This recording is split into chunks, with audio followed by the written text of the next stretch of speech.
It's a book about porn, but it's not really about porn. It's about censorship, and it's not even really about censorship. It's a book about fascism, and so the question is kind of how you get from porn to fascism, and to an extent you have to read the book to understand that. Given the family and environment I was born into, it was virtually inevitable I'd become immersed in political activism.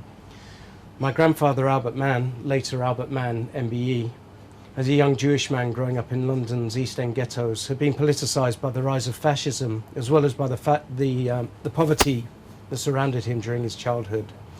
When the fascist leader, Oswald Mosley, tried to lead his black shirts through the Jewish East End on the 4th of October 1936, Albert was one of many thousands who came out into the streets to block Mosley's progress. Jews, other locals and communists united to physically beat the black shirts out of the East End. Women threw heavy pots out of windows onto fascist heads.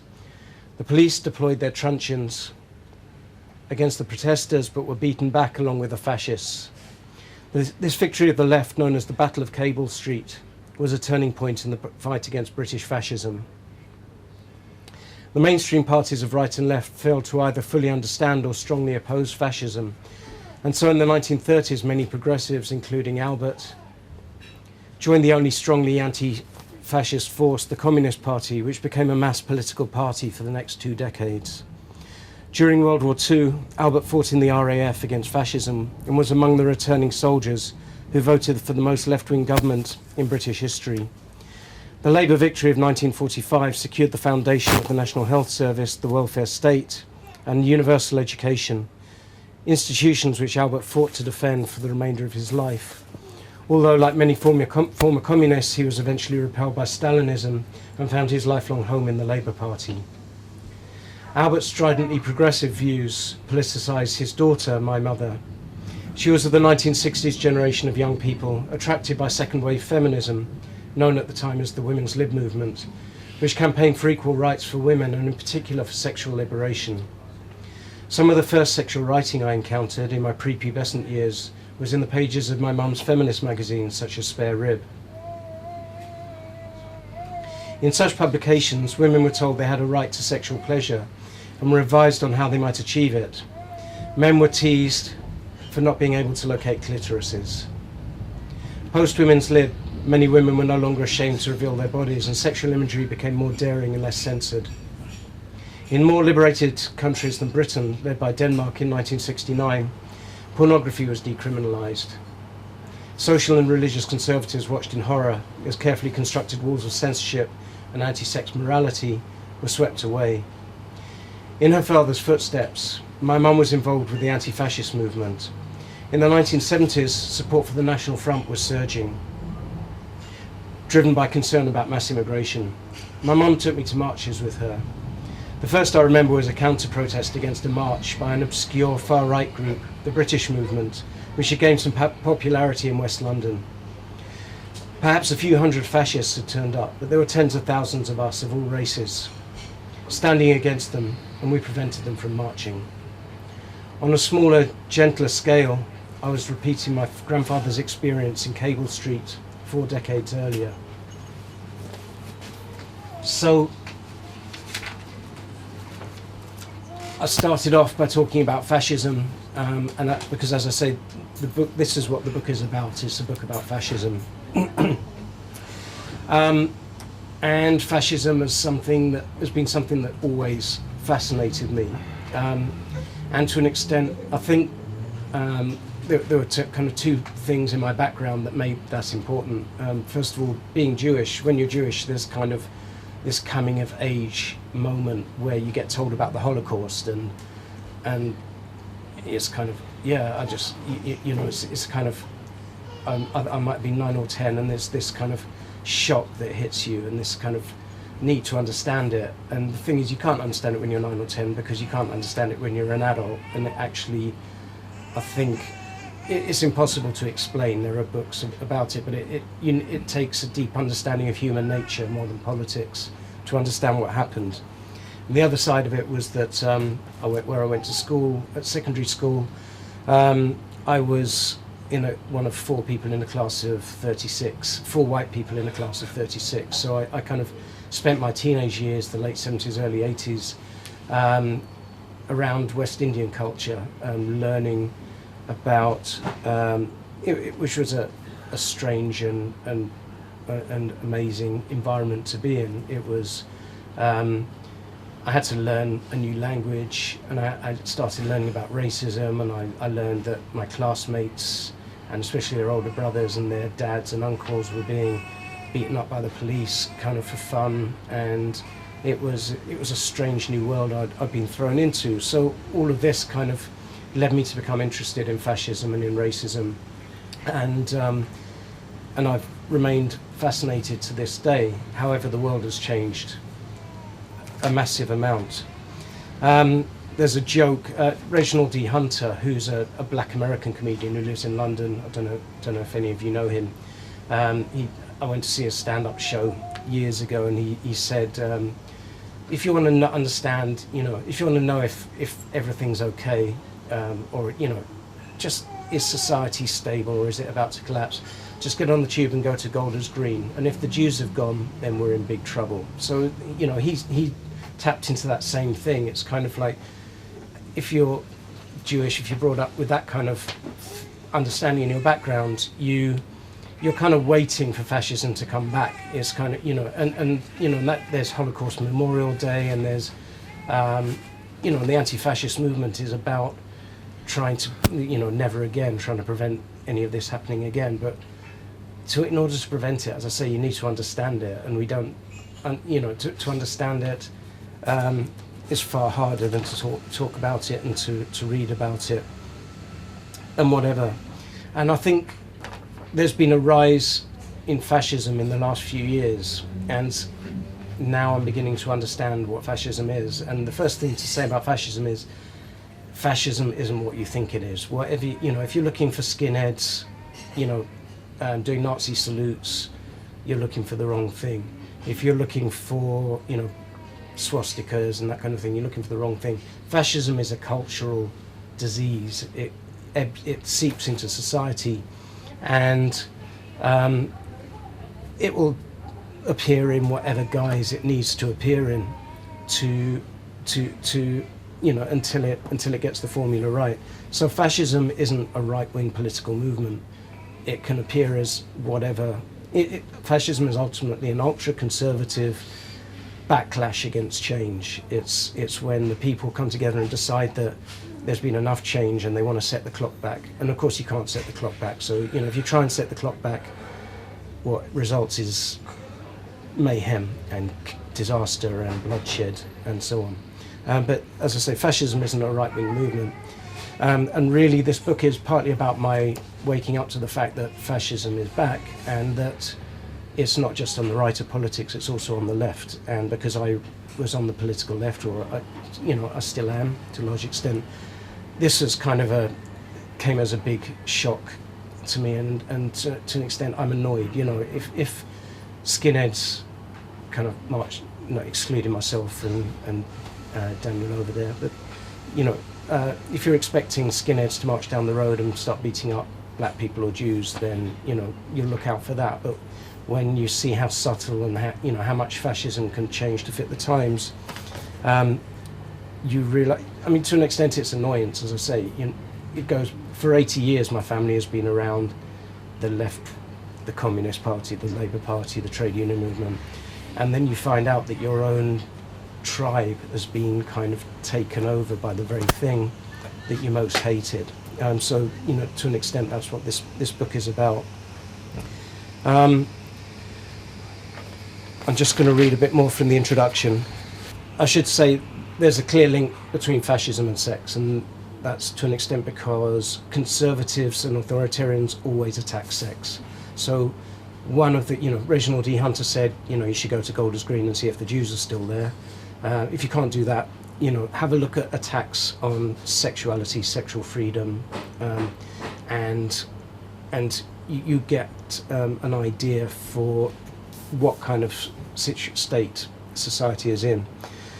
So this is the ending of the introduction.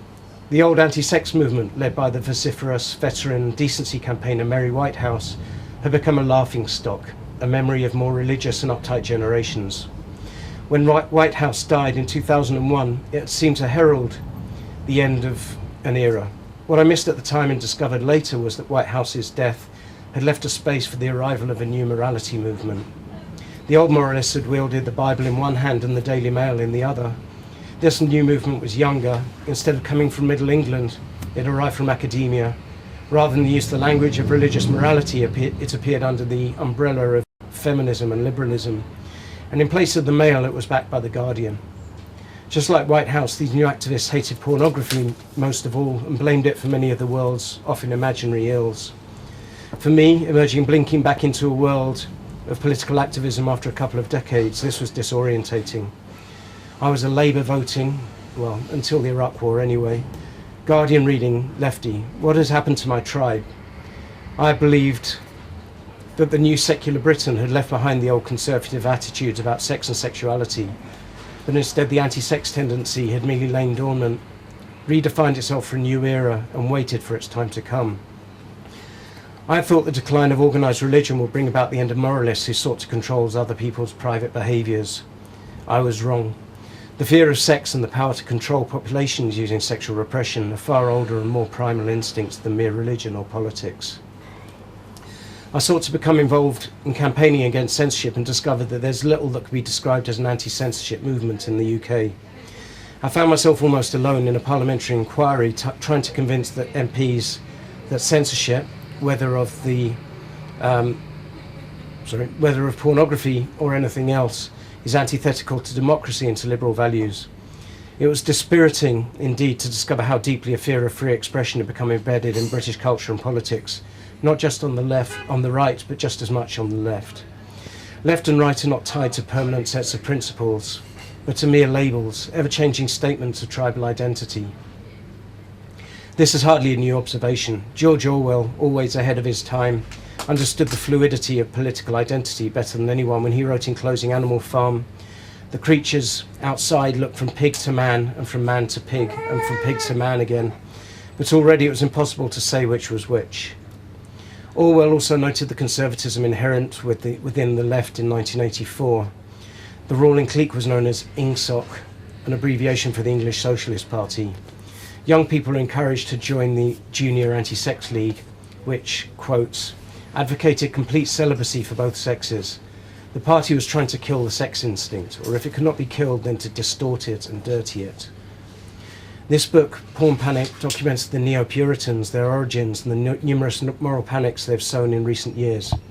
These panics have been supported by a wide variety of players, each with their own reasons for wanting to put free expression, and most of all sexual expression, back in its box. Ultimately, their collective aim is to create the conditions for something that has not yet occurred in any democratic country: wide-scale, state-enforced censorship of the internet. They do this by making the case that when it comes to expression, there are some lines that simply must not be crossed, and that therefore the state must intervene in public discourse. I'll show that evidence that pornography causes harm simply does not exist. But I'll also make the case that even if porn are proved to be in some way harmful, censorship is far more harmful. Empowering the state to control our speech has been done many times, for many reasons, and rarely, if ever, with good outcomes. It's tempting to think that we can merely censor the bad stuff while allowing the good stuff to get through, but this isn't possible. To accept state censorship is to empower the state to decide which expression it will act against. We should allow the state new powers with the greatest caution or regret at leisure.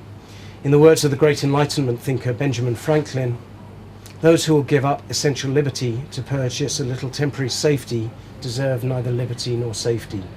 So that's how the introduction closes, and I think part of my journey in recent years has been that I've become increasingly, with a small L, libertarian. So that doesn't mean I support gun rights or the stuff that libertarian is somehow associated with. It's the fact that I don't think that in general trying to control people's behaviour doesn't work. Now, that doesn't mean that I believe in no police, no prisons or anything like that. But certainly when it comes to expression, whether it's pictures, words, video or whatever, then I'm pretty much entirely anti-censorship. However bad what's depicted is. And in that, in the book, it's about the way pornography is being used to control expression. But I also write a bit about hate speech, because hate speech is the other thing that's, and again it's come from the left, the other idea that something that you should be able to, you know, wouldn't it be nice if we had less hate, so let's censor hate speech? And, you know, I used to believe that myself, but, you know, I've come to the conclusion that that doesn't work. And I think to an extent I'm in a position, because I'm Jewish and because I've got mixed race kids and blah, I think I can make that point more easily than white, you know, the evil of today. White men can usually make that point. I'd much rather be abused for who I am, or hear my friends abused for what they are, than see the lid put on this and the rage build. You know, again, when I started writing this, I'd come to the conclusion quite a few years ago that suppressing hate speech will only push people in the wrong direction. That if you tell people they can't talk about stuff, that has a bad outcomes for a whole variety of reasons. In the case of Jews, you know, I give the example in the book. The police started arresting people at Tottenham football ground because for using the chant Yiddos, because that's a traditional chant for Tottenham, and it's also something that Jews, and it's also a racist term for Jews. And the problem is that as soon as that's been done, anyone who's far right, anyone who's got anti-Semitic views, anyone who believes that Jews control the world, which a lot of people believe, is going to go, look, see, there's the state protecting the Jews, that powerful Jewish hand. So, you know, it can only come out badly. And, you know, but not only that, as I say, if you tell people they can't say things, they get angrier and angrier. And I think the rise of Brexit, the rise of UKIP, the rise of fascism in France, the rise of Donald Trump, all of these are movements backed by working class white people. And they're working class white people who have been increasingly told they can't say this, that they're privileged, that they oppress other people, and they're not. Most of them, you know, these are mostly poor white people. And if you keep telling poor white people that they can't do this and they can't do that, and that they're in a privileged group so they can't live by the same rules as everyone else, you're going to end up with Nigel Farage, Marine Le Pen, Donald Trump, and horrific outcomes. So yeah, I've kind of rambled, and that's kind of the point I've made in the book. Okay, in kind of 10-15 minutes, Edie Lamort is going to come and speak, so I'll introduce her when she gets here. But Edie is a stripper and activist who, kind of like me, you know, she started in a fight in East London because there were people trying to close down the clubs that she danced in, and a lot of the girls got involved and became active and joined unions and fought to protect their clubs. But Edie, kind of like me, saw the bigger picture. So this wasn't a fight to save the strip clubs in Hackney. She saw something much darker, and to an extent, because the first kind of sign of this new, what I call fascism, maybe started about 15 years ago when women turned up outside strip clubs and tried to close them down. I think it's an important historical point to make, that what began with closing of strip clubs has ended up with a huge attack on civil liberties, and that we're right in the middle of now. So we'll come back to Edie. The other point I've made, as I've said, other than sexual freedom, racism and anti-racism have always been important to me. But one thing, a strange thing has happened, because it used to be, the right-wing people used to be racist, so we thought, and the left-wing people were anti-racist, and that's the way it was. And broadly that was true, you know, by and large. This is why in the old days black people always voted Labour, and Asian people always voted Labour and so on, because there was nowhere else to vote if you were of an ethnic minority. But the world has changed massively, and one of the things that shocked me the most is the way that racism has infected the left in many different ways and in much more subtle ways. And I started blogging about it a few years ago, and it comes into this book because it's very much about censorship again. So I'm going to read about. There was something always a bit odd about anti-sex feminism. One of the many odd things about anti-sex feminism, which was it was quite like a lot of left-wing political movements. It was quite a white middle-class movement, and yet a lot of the things they particularly disliked were related to black people. And the reason for this is, the black expression in particular, music, dance, and so on, is much more inherently sexual than European culture. So anyone who's been to a Notting Hill Carnival or watched a hip-hop video, watched a dance hall video, or been to a black party or whatever will realise that dance and music are very sexual things, are more sexual things in black culture. My personal opinion is that that's because they do it better, to an extent. White people have learned a lot about music and dance from black people over the last century. But it seemed clear to me that the anti-sex feminists were kind of walking this tightrope, because some of the stuff they obviously hated the most was by black artists, and yet they really, really, really wanted to look like nice anti-racist people, so they couldn't go out and just kind of attack black artists too openly. But yeah, more and more there's been a reaction to black music, and there was actually a campaign started by anti-sex feminists in the UK called Rewind and Reframe, basically rose calling for the censorship of sexualized music videos, and by and large they meant black artists and black music. That was because those were the most sexual videos out there, and they kind of went through contortions trying not to look racist, but ultimately they were attacking black art form, and they've gone through all sorts of contortions to get around it. And so they find ways to attack people that aren't racist. I'm going to read a bit about the campaign against music videos. Black female artists came under particular attack during the Big Panic. Especially singled out for criticism were Beyonce, Rihanna, and Nicki Minaj. But far from apologising and covering themselves up, all three of these artists revelled in their displays of sexuality and responded to attacks by becoming more, quote, sexualised, apparently taking enjoyment from taunting the mostly white middle-class commentators that were attacking them.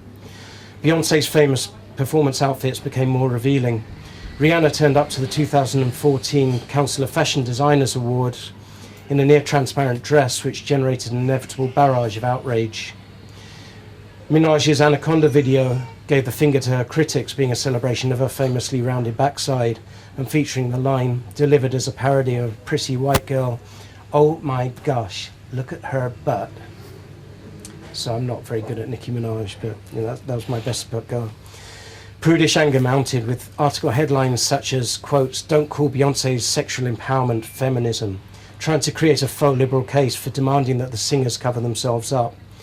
But there was no contest. Three of the world's most confident and talented black female performers could easily handle whatever the bloggers and journalists could dish out. Commentators were reduced to whining inaccurately and patronisingly that the singers were the victims of a white male-dominated capitalist music machine. The women and their millions of fans paid little attention. Given how deeply rooted the Big Panic was in the political left, and that the anti-sex movement was dominated by white middle-class women, endless overt attacks on black performers would begin to look suspiciously racist. A white target for the rage was needed. Enter Miley Cyrus. Cyrus had committed multiple sins in the eyes of moralists. She had been a child star and now had the nerve to grow up and become an attractive young woman. She appeared naked in the video for her single Wrecking Ball, and most outrageous of all, during a 2013 live TV performance, she twerked. Although twerking was a fairly new term, it described a dance move which had been around for decades, if not for centuries. Nobody's seen videos for hip-hop, dancehall, R&B or other black music styles would be unaware of the ways in which some black female dancers could move their hips, buttocks and thighs. I've been happy witness to this since at least since I started attending London's Notting Hill Carnival and West Indian parties in my teens. It's hardly surprising that twerking provoked the backlash it did among many commentators. The link between dance and sex had never been more obvious. Now the anti-sex movement could finally take aim from the moral high ground. Object, which is an anti-sex feminist group that I document in a lot of detail, teamed up with black feminist group Imkan, created an AstroTurf campaign to censor music videos called Rewind and Reframe, and with the help of the ever-supportive Guardian, began to insinuate that Cyrus's twerking was not just sexist, but in some way racist too. Guardian journalist Hadley Freeman ludicrously complained that Cyrus had culturally appropriated black people by daring to move her buttocks in a certain way, and having worked herself up into an angry froth, described the performance as a minstrel show. Under the guise of anti-racism, he was a white liberal journalist doing what racists had done in the Deep South decades earlier, trying to stop black culture from being adopted by white people. In place of an exhortation not to buy Negro records, the New Left had found new language to express their discomfort that white kids were copying the dance moves of black artists. Freeman's real problem was revealed in the article when she wrote of Cyrus, quotes, adding in a racial element while she copied the dance moves of strippers and bellowed her love of drugs. Black people, nudity and drugs, the triumvirate that has upset white people, white conservatives for centuries. She even dared to invoke, or appropriate perhaps, Martin Luther King, ending the article by stating that she had a dream. Quotes, and this is in The Guardian, it was The Guardian's bullshit that kind of motivated me to write this book more than anything, I think. I have a dream that female celebrities will one day feel that they don't need to imitate porn actors on magazine covers in their stage acts. I have a dream that the predominantly white music world will stop reducing black music to grills and bitches and twerking. And I have a dream that stupid songs about seducing good girls will be laughed at instead of sent to number one. Freeman's dream of a world free of strippers, porn, drugs, good girls doing bad things and white people doing black things is hardly a progressive one. She could have found her dream in Selma, Alabama in 1963, where King made his famous speech. If any article summed up the 21st century collapse of the left into ugly conservatism, this one did. So, yeah, I kind of, and kind of as I went along here, I kind of picked up not just kind of weirdly racist attitudes on the left of politics, but a whole bunch of new attitudes and ideas which I came to understand were under the umbrella of identity politics.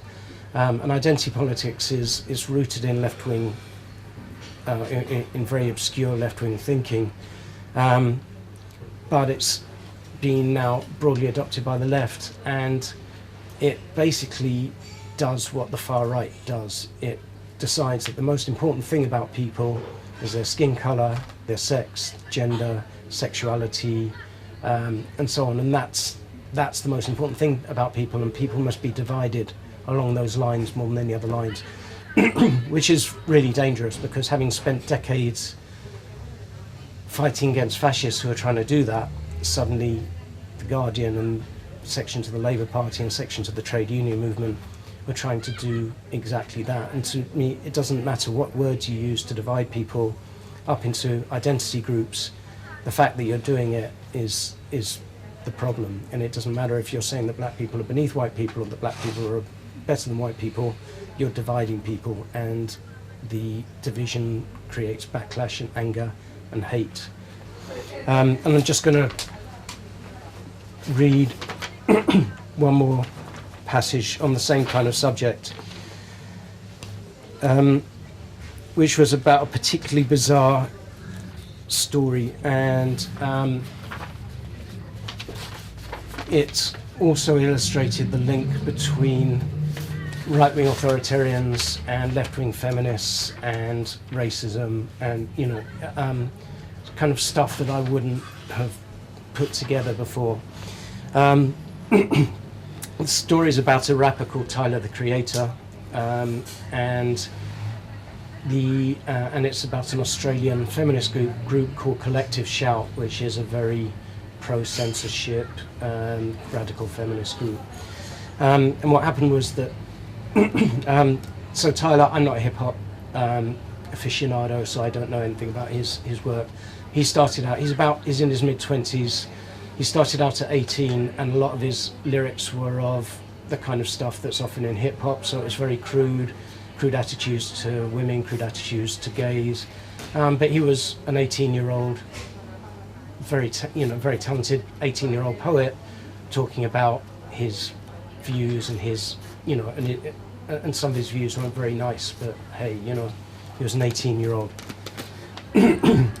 So he went to Australia, and Collective Shout, which is this feminist group, decided to target him, and so I think he held a press conference in preparation for an Australian tour, and Collective Shout turned up and heckled him. I'm not sure what the exchange was. I think he called one of the hecklers a bitch, and of course that then proved that he was evil and an evil misogynist. And so Collective Shout began a campaign. They started a petition. They got the Australian government, a right-wing immigration minister, to ban him from the country and to stop him touring. So he was a young black man in his mid-20s being barred from Australia. So before I'll read the section. So I've written about Theresa May, who was Home Secretary at the time, banning people from the UK simply for what things they'd said. The next ban of an unsuitable foreigner was a breathtakingly pointless piece of cultural and probably racial bullying. Tyler, the Creator, a young black American hip-hop artist, was barred from the UK, where he'd been planning to tour, in August 2015. The basis of the ban was that he'd written and performed misogynistic and homophobic lyrics several years earlier, at the age of 18. There could have been no serious suggestion that Tyler was any kind of threat to anyone, especially since his lyrics were no longer of the crude kind that had once caused offence. But now his mere physical presence was deemed to be a significant enough problem that he should be barred from entering the country. The smell of witch hunt was again in the air. Some primitive human fear instinct had elevated a young man who had once penned some unpleasant words to the status of kryptonite. Merely being in his presence might turn young British men into violent rapists and homophobes. The rape culture meme came into play. While rape is measurable, rape culture is not. It's the superstitious idea that rape somehow hangs in the air and infects people like a virus. Carriers must be quarantined. The hand of pro-censorship feminism was again visible. Collective Shout, an Australian feminist group with a history of anti-porn campaigning, has already successfully petitioned to have Tyler barred from Australia based on his lyrics and alleged bad behaviour. The British ban had merely rubber-stamped the early Australian decision. Where have all the racists gone? Leftward. They appear to have realised that lynching a black man is no longer okay unless you first label him a misogynist. Then it's fine. Hip-hop has long been a proxy for racism. It's a black art form that has lasted decades and grown from strength to strength. Although a creation of New York City, it encapsulates the African excellence. Sorry, I'm starting to trip over my tongue here. Let's try a bit of wine.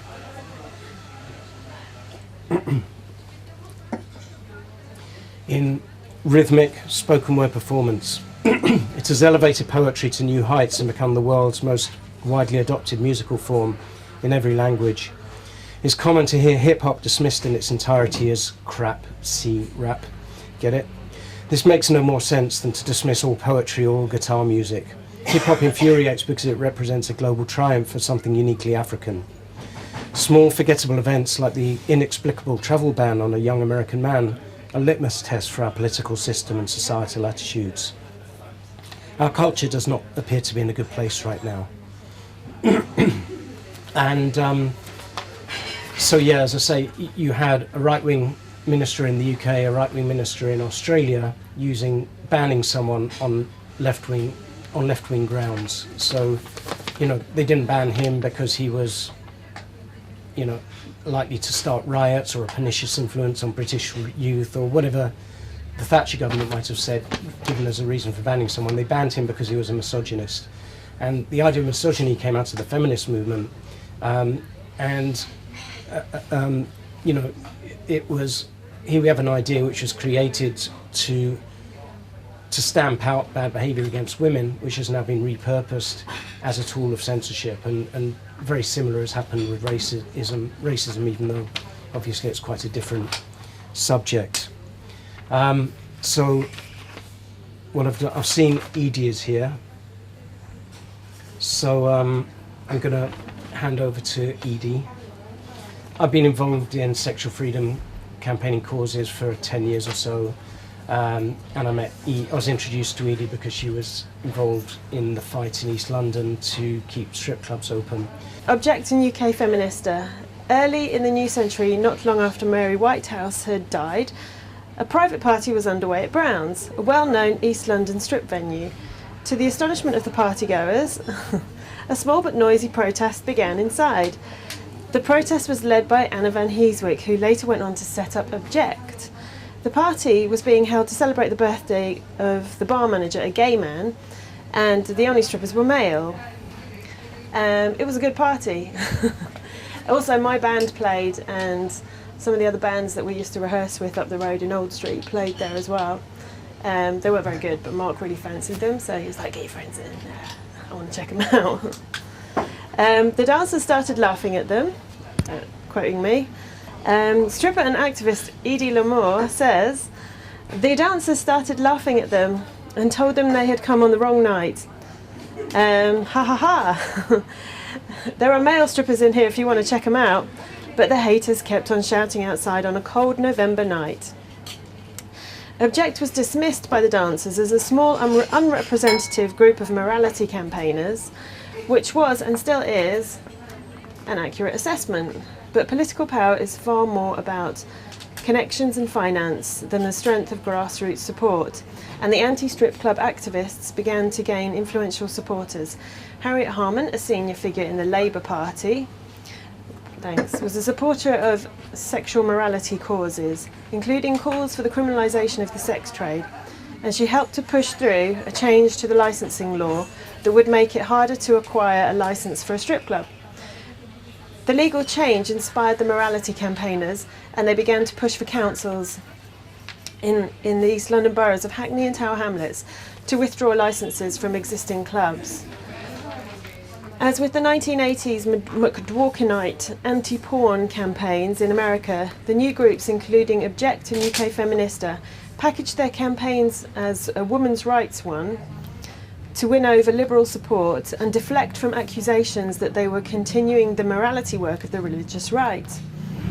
And as the McDworkinites had done, they shared platforms with religious conservatives. Edie Lamort recalls attending public meetings aimed at closing down the strip venues. These people are trying to take us back 100 years or so, and they sit up there on panels next to religious fundamentalists, and I think, what are you doing? Can't you see you'll be next? If you succeed in your mission to ban all of us and persecute all of us, it will close in around you as well. You are only free because we are free. Object and UK Feminista drew on the tactics that McKinnon and Dworkin had developed in their earlier struggles. They painted the striptease industry as an oppressive male-run business in which women are exploited and abused. Yet it was hard to make this stand up, as many of London's strip venues, including Brown's, the location of Object's first protest, were owned and run by women.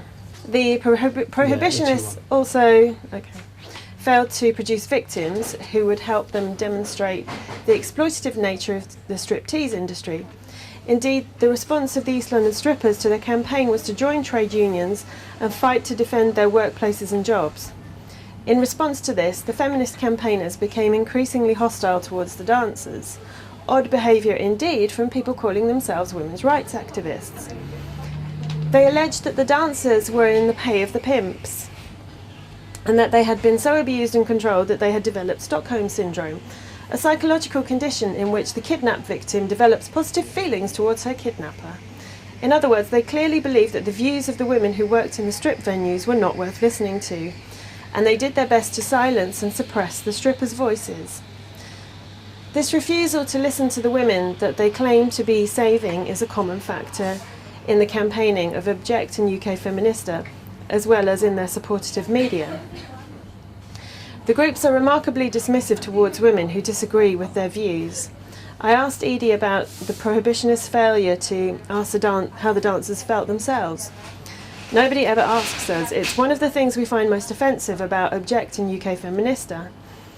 And when we do try to talk to them, they try to say, hold on a second, this is our point of view. They accuse us of having Stockholm Syndrome. The debate I went to in Tower Hamlets, they told me I was a propagandist for the sex industry, and my pimp must have paid me to do this. I said, nobody's paying me, I'm doing this for free. I wish somebody would pay me. Another stripper and trade union activist, Shelley, told me it does seem wrong that they are trying to dictate what we can do to earn a living, what we can do with our bodies, how we can express ourselves, and making such extreme judgments on what we can do. Basically telling us that we don't have a right to choose what we're doing. And I think the biggest insult is that we've heard against us is the idea that any dancer who says she enjoys what she does is the ultimate example of how abused we are, without even realising it, how we're suffering from Stockholm Syndrome. We're in love with our abusers, and it's just massively insulting.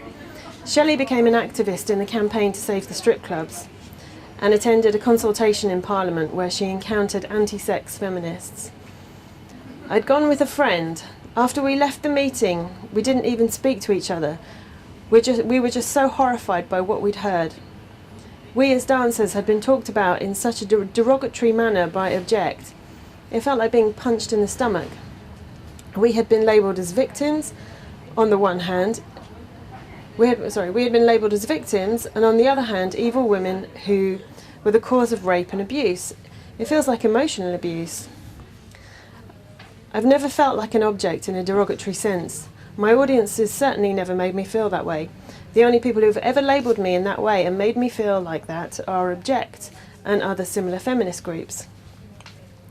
Shelley recalled with anger that the prohibitionists she had encountered had never even stepped inside a strip club. To have another woman who actually hasn't been inside a strip club, who won't hear my voice, won't hear my side of it, because what I'm saying is just proof of how abused I am. To have someone like that telling me what I've been doing for the last 10 years is the root cause of virtually all the ills in society. You are the cause of rape, you are the cause of abuse, you are the cause of domestic violence. It's all because of what you've been doing. In order to back the claim that strip clubs caused harm, the prohibitionists drew heavily on the Lilith report, a 2003 study by Lilith, R&D and Eves, which suggested a link between the existence of strip clubs in an area and the prevalence of rape. The report was quickly seized on by morality campaigners to show that sexual expression was harmful to women. But the report was deeply flawed and included data from only from years that showed increases in rape, whilst ignoring the years that showed decreases, and the overall trend was a decrease. It was torn apart by sex writer and researcher Dr. Brooke Magnanti, who looked at the same data and found a fall rather than a rise in rape when correlated against strip clubs opening. Yet Magnanti is a scientist and was honest enough to point out that a correlation is not a causation. In other words, her findings did not prove that strip clubs reduce rapes, but they certainly showed that they were not linked to any increase. The Lilith report was thoroughly discredited and yet continued and still continues to be used by prohibitionists. 10 years later, Object still referenced it on their websites.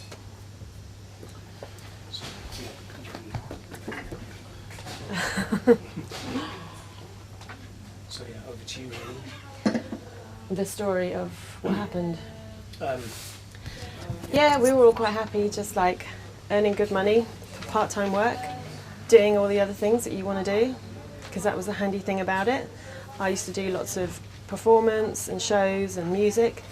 Other people would use it to go to uni, to start their own businesses. A lot of the Brazilians and Eastern Europeans had kind of, 5-year plans where they would just work every shift possible, save up loads of money and go back to Brazil or wherever they were from and just buy properties, buy businesses. Some of the Brazilians, they were there basically funding all their brothers going through university. Fabiana was like, I bought my father a farm. So her father had been the one looking after somebody's cows, and she came over and danced and bought her father a farm. So everyone was like, fine.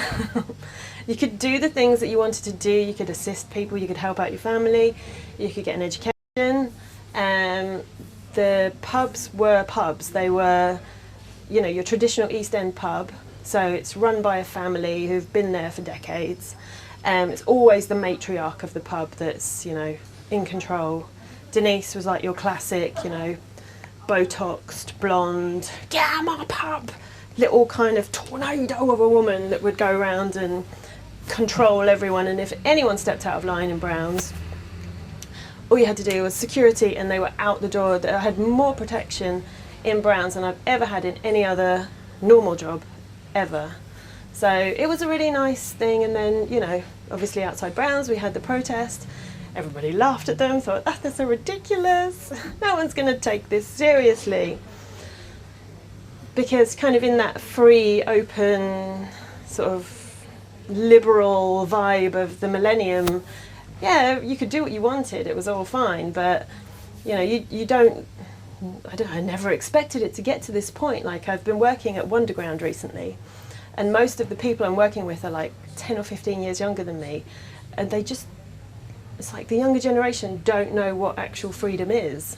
It's kind of got to that point where there's been so much legislation that, younger people are coming through and they don't realise the kind of freedoms that we used to have that we don't have anymore.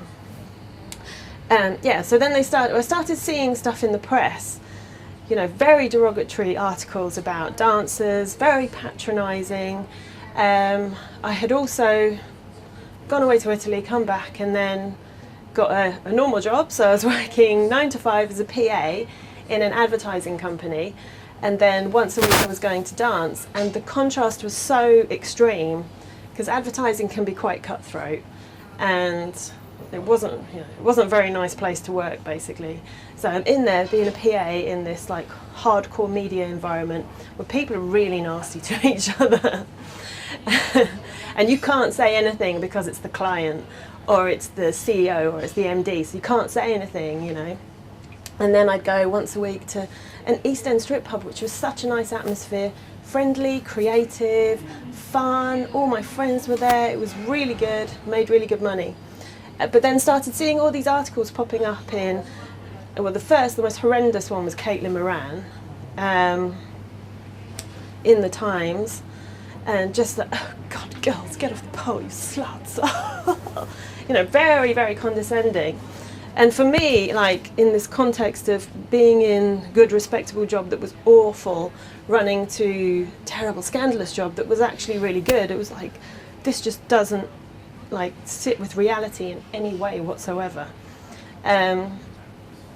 So then a few of the customers and a few of the dancers started warning, these things are happening. I was kind of seeing it, and I was, everyone's on Facebook by this point, and, I'm starting to send round all these articles to all the dancers who are going, I can't believe this bitch, fucking hell, to all these journalists that are writing these appalling articles. So everyone was starting to get aware that something was happening.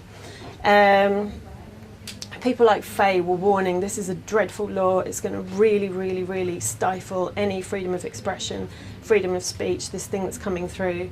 Shelley and Joy went to Parliament and got equity to support us, but the bill was passed, and now we're in this situation where a council can impose a nil policy, which means that you're not allowed to open any strip clubs. It's a nil policy, no more strip clubs in the area ever.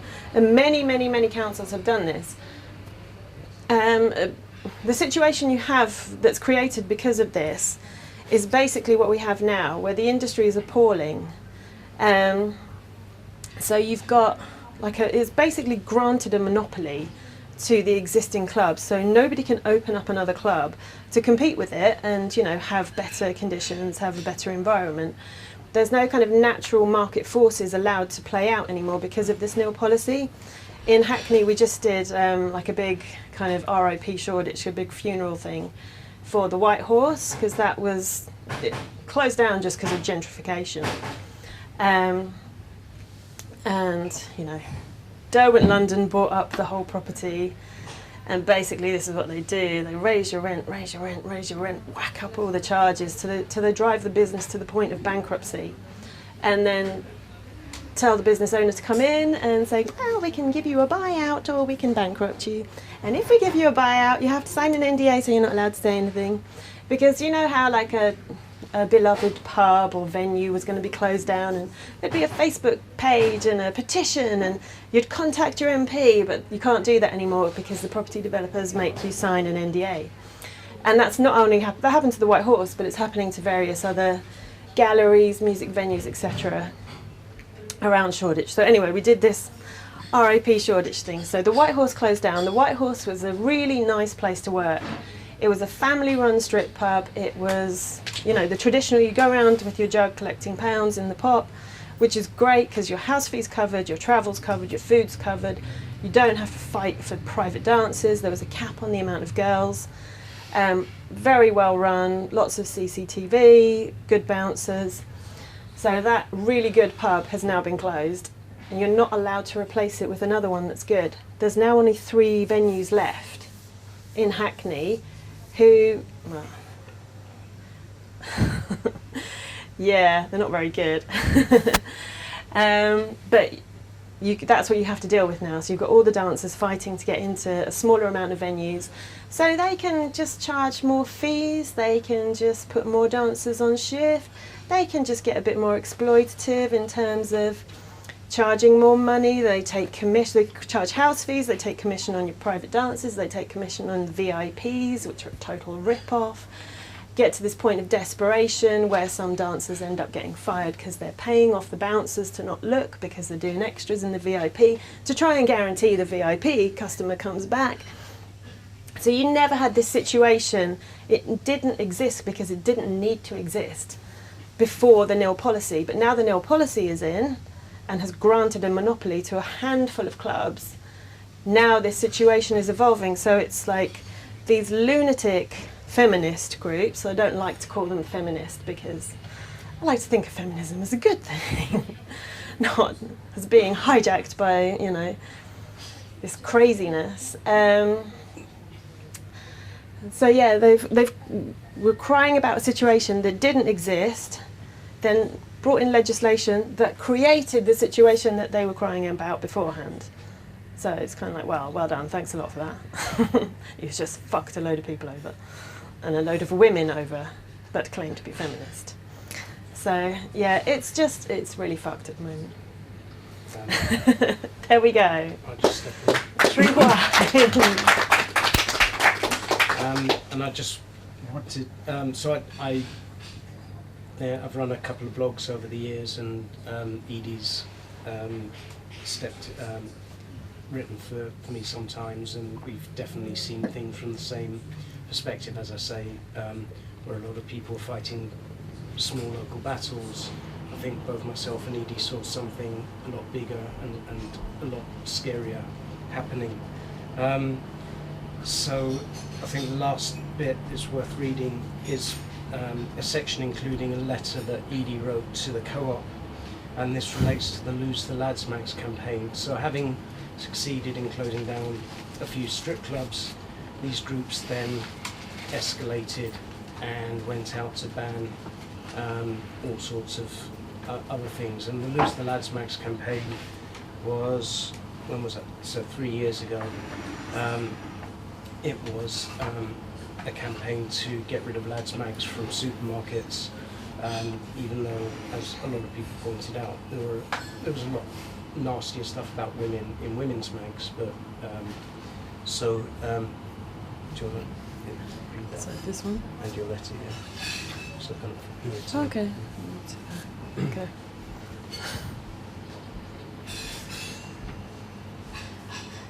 A creation of Object and UK Feminista in 2013, Lose the Lads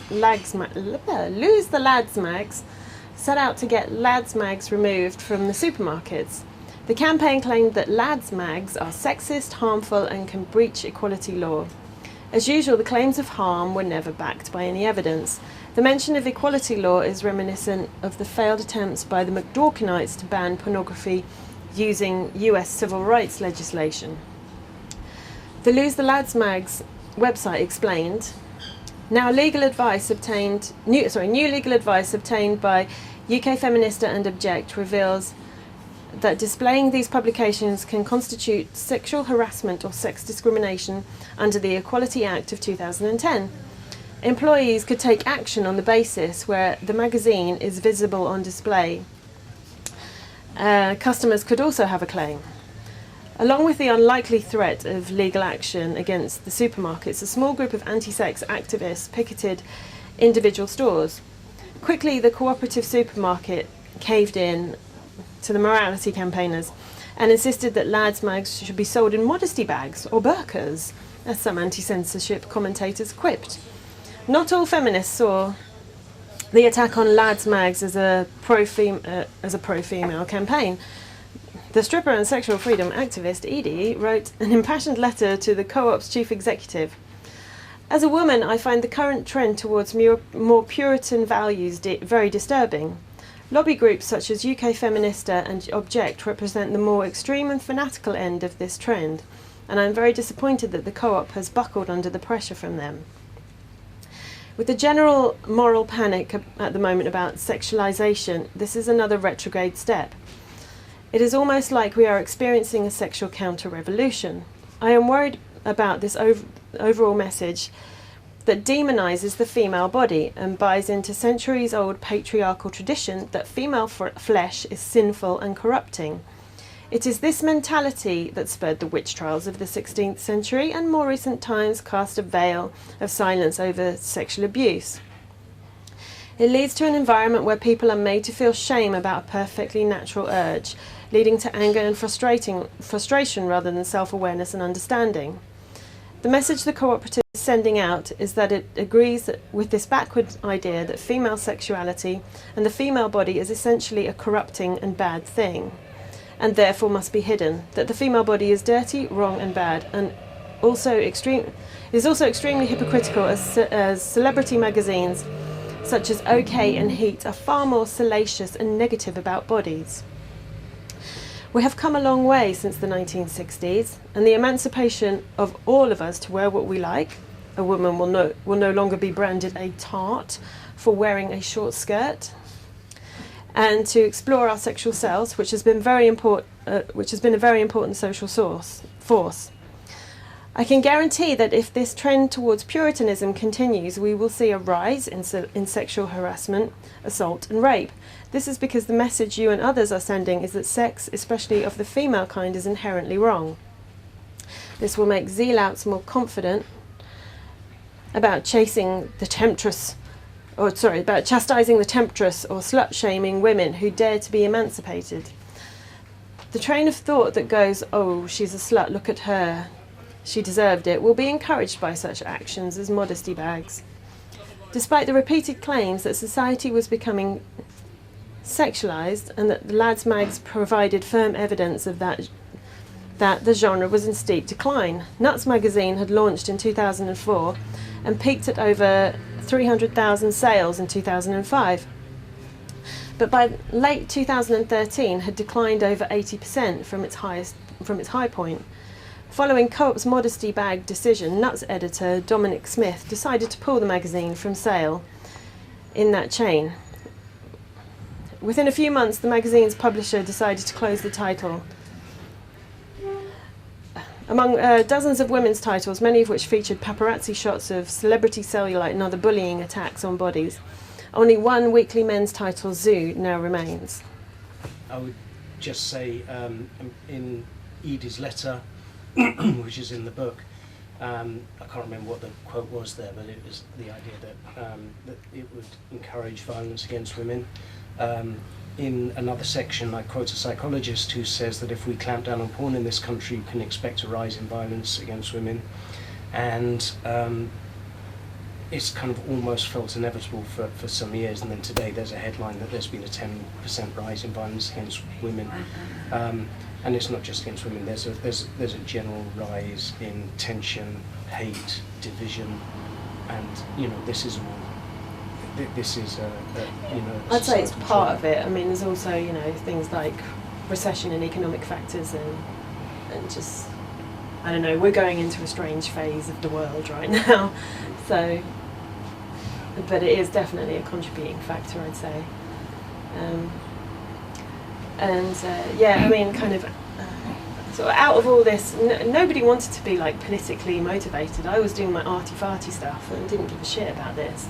And lots of people were just doing their own thing. And then when we started to get attacked by these groups, we didn't speak to the customers like outside of work, and then all of a sudden we're meeting up with them and we're all planning, and they're doing the research and we're being the face of the campaign, and the club owners are putting up the money for the lawyers, and it united us all and like got us all engaged and thinking about what was going on. And from that we formed the East London Stripper Collective. And we're going to start, so I'm doing a bit of a plug here, we're going to start doing monthly nights in the aquarium.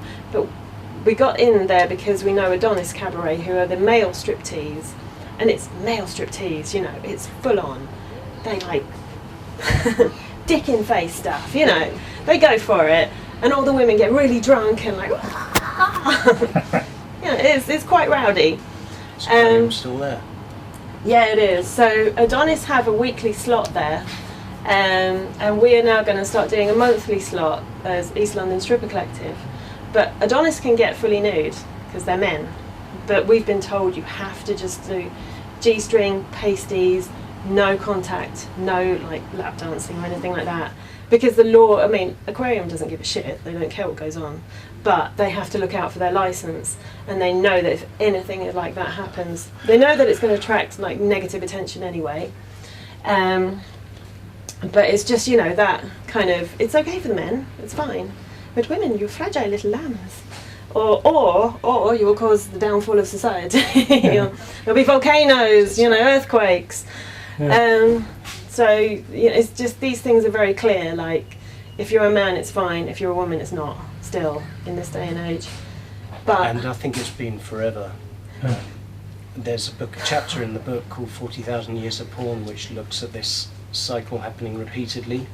And the one thing I've started to doubt about history, there's always been this story, I guess post Women's Lib, that it's been the men rule the world, and it's been the men that continually repress the female image.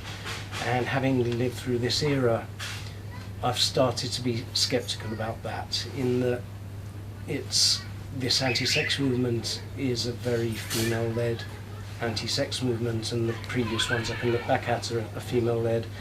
And when you go back to Roman art, you see there's no female erotic imagery. There's almost none. The British Museum can't find any to display. There's all the erotic imagery is of men, and the female imagery has been smashed and destroyed, in repeated cycles. And it's just it's a hypothesis. I have no evidence for it, but I suspect that women have been more involved in smashing female imagery than I can imagine the standard history tells, which and then we get into biology of sex and interesting things, and but thank you everyone for coming. Please grab a glass of wine. If you have any questions, please raise, and please buy the book, and thank you to Waterstones for hosting. Yeah, well, that's what it corrects as a comment. The most striking thing to me, and I've been following these attitudes to sex and so on, but longer than I care to remember.